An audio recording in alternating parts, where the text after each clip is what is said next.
اب چونکہ قیامت کی بات آ گئی تو یوم آخرت پر ایمان لانے والے جو لوگ ہیں ظاہر ہے ان کے بارے میں ایک اور بات بڑی کمال اور یہ سمجھ لیجئے کرکس آف دی ڈسکشن ہے اور سورہ مجادلہ کی میں چاہ رہا ہوں بات کی جائے خاص طور پہ آیت نمبر 22 کی کہ جس میں یہ ایک صفت بتلا دی کہ دوستی بھی اللہ اور اس کے رسول کے لیے اور دشمنی بھی اللہ اور اس کے رسول کے لیے. اب سیاست سے ماورا ہو جاؤ, اب تعلقات سے پی آر سے ماورا ہو جاؤ, باپ بیٹے کے رشتے سے ماورا ہو جاؤ, اب صرف ایک ہی رشتہ ہے اور وہی بنیاد ہے. اس پہ ذرا گفتگو کی. اللہ تعالیٰ اس آیت مبارکہ میں ارشاد فرماتا ہے لا تجد قوم یؤمنون باللہ والیوم الآخر یوادون من حاد اللہ ورسولہ, کہ جس کا ایمان اللہ پہ ہے اور آخرت پہ ہے وہ ایسے بندے سے دوستی نہیں کرے گا جو اللہ اور اس کے رسول کی مخالفت کرتا ہے. اللہ اس میں جو انسان کے سب سے قریبی رشتے ہیں نا, اللہ نے ان کو ذکر کیا کہ اگر یہ بھی ایسا کریں تو تم ان سے بھی تعلق نہیں رکھ سکتے. آیت مبارکہ وہ کون سی ہیں؟ فرمایا وَلَوْ كَانَ آبَاؤُهُمْ, اگر وہ تمہارے آباء و اجداد ہوں, اس میں باپ چچا تایا دادا سارے شامل, وَأَبْنَاءُهُمْ, اور تمہارے بیٹے پوتے, بھائی کے بیٹے بہن کے بیٹے سب اس کے اندر شامل, وَإِخْوَانَهُمْ, اور تمہارے بھائی, اور وَعَشِيرَتَهُمْ, اور تمہارا کنبہ قریبی رشتہ دار. یہی وہ سب سے زیادہ اہم ترین رشتے ہیں جو انسان کو, جس کے بارے میں اللہ نے فرمایا انما اموالکم و اولادکم فتنہ, یہ تمہارے لیے آزمائش ہے. وہ آزمائش کیا ہے کہ کیا تمہیں دین پہ چلنے دیں گے یا دین سے ہٹا دیں گے. اس پہ اللہ تعالیٰ جل جلالہ فرما رہا ہے کہ اگر یہ اللہ اور اس کے رسول کے مخالف ہو جائیں اور تم اللہ پہ ایمان رکھتے ہو, آخرت پہ ایمان رکھتے ہو, تو پھر تمہاری محبتیں ان کے ساتھ نہیں ہونی چاہیے. اس پہ امام احمد رضا فاضل بریلوی نے جو تمہید ایمان میں جملہ لکھا نا, وہ آج کے لوگوں کے لیے مشعل راہ. فرمایا ان کو ایسے نکال دو جیسے مکھن سے باہر بال نکال دو. اللہ کہ مکھن کو کچھ نہیں, دل کو بھی کوئی تکلیف نہیں ہونی چاہیے.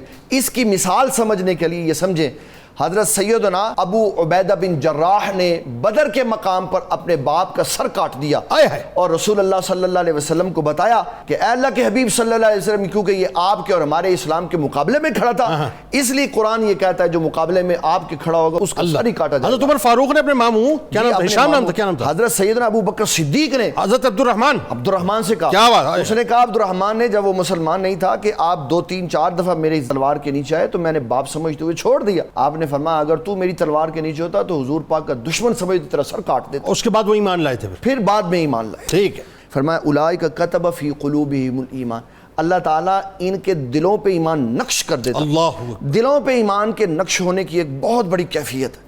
جو بندے زبان سے کلمہ پڑھتے ہیں نا, خدشہ ہے کہ جب عقل ختم ہو تو بھول جائیں, لیکن جن کے دلوں پہ ایمان نقش ہے نا, عقل ختم ہو جائیں جو مرضی ہو جائے, ان کا دل ہر وقت اللہ کے ذکر میں مصروف رہتا ہے. یہ ان کے ایمان کا ثبوت ہے.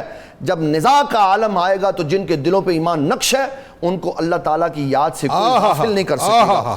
وَأَيَّدَهُمْ بِرُوحٍ مِّنْ, اور فرمایا اللہ تعالیٰ جل جلالہ ارشاد فرماتا ہے کہ میں اپنی طرف سے ان کے لیے مددگار بناؤں گا اور میں ان کے لیے ممد و معاون بنا دوں گا, جو ایسے ہوں گے جو اللہ تبارک و تعالیٰ کے نمائندے ہوں گے اور ایسے لوگوں کی مدد کریں گے. یعنی جو اللہ اور اس کے رسول کی وجہ سے دوستی کریں گے اور دشمنی بھی وجہ سے, اب یہ ان کے انعامات سارے. جی بالکل انعامات سارے. پھر اخروی طور پہ فرمایا وَيُدْخِلُهُمْ جَنَّاتٍ تَجْرِي مِن تَحْتِهَا الْأَنْهَارُ خَالِدِينَ فِيهَا, ایسے باغات میں داخل کروں گا جس کے نیچے نہریں بہ رہی ہیں. اور پھر فرمایا رضی اللہ عنہم ورضوا, یہ سب سے بڑا انعام ہے کہ اللہ ان سے راضی ہے اور وہ اللہ سے راضی ہے. سبحان, یہ اتنی بڑی بات ہے.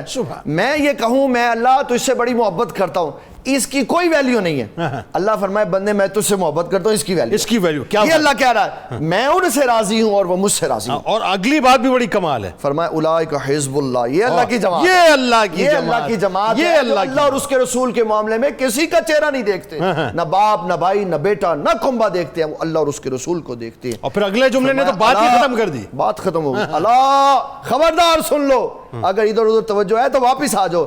اللہ ان حزب اللہ هم المفلحون, کہ اللہ ہی کی جماعت کامیاب لوگوں کامیاب ہوگی. اور یہ ایسے کامیاب ہے کہ جب یہ کامیاب اندر داخل ہوں گے نا حشر کے میدان میں تو ان کو سلامی پیش کی جائے گی. یعنی کرکس آف دی سٹوری یہ ہے کہ اگر میں مطلب اس بات کی طرف میں دوبارہ آپ کو لیا چلتا ہوں کہ جہاں سے ہم نے ابتدا کی تھی کہ دوستی بھی اللہ اور اس کے رسول کے لیے اور دشمنی بھی اللہ اور اس کے الحب للہ والبغض ہے نا. تو اگر آپ یہ کریں گے تو پھر آپ کو اللہ تبارک و تعالیٰ ان انعامات سے جو ہے نوازے گا. لیکن اگر اس کے پیرلل ایک اپروچ ہو کہ میں اپنی سیاست کی وجہ سے، میں اپنی کرسی بچانے کی وجہ سے، میں اپنی پی آر بچانے کی وجہ سے، میں اپنے تعلقات بچانے کی وجہ سے، میں اپنے رشتے بچانے کی وجہ یا کسی پریشر کی وجہ سے اللہ اور اس کے رسول صلی اللہ علیہ وآلہ وسلم کی وجہ سے جو ہے دشمنی نہیں کر رہا مصلحتاً کہ جی میرے تعلق خراب نہ ہو جائے، میری ریپوٹیشن خراب نہ ہو جائے، اس کے لیے پھر کیا ہے؟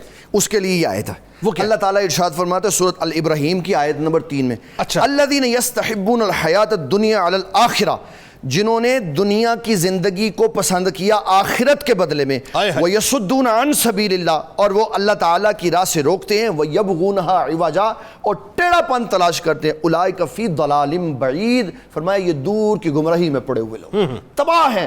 ان کے لیے کوئی شے آخرت میں بھی موجود نہیں اور ان کے لیے کوئی نعمت نہیں ہے. ان کے لیے عذاب غلیظ ہے کہ جب اللہ تعالیٰ ان کو عذاب غلیظ دے گا. اور اس کی مثال بیان کی، فرمایا یتجرعہ، گونٹ گونٹ کر کے ان کو پانی پلایا جائے گا، وہ کھولتا ہوا، ولا یکاد یسیغہ ویاتیہ الموت من کل مکان وما هو بمیت، ہر قدم پہ ان کو موت آئے گی لیکن یہ مریں گے نہیں.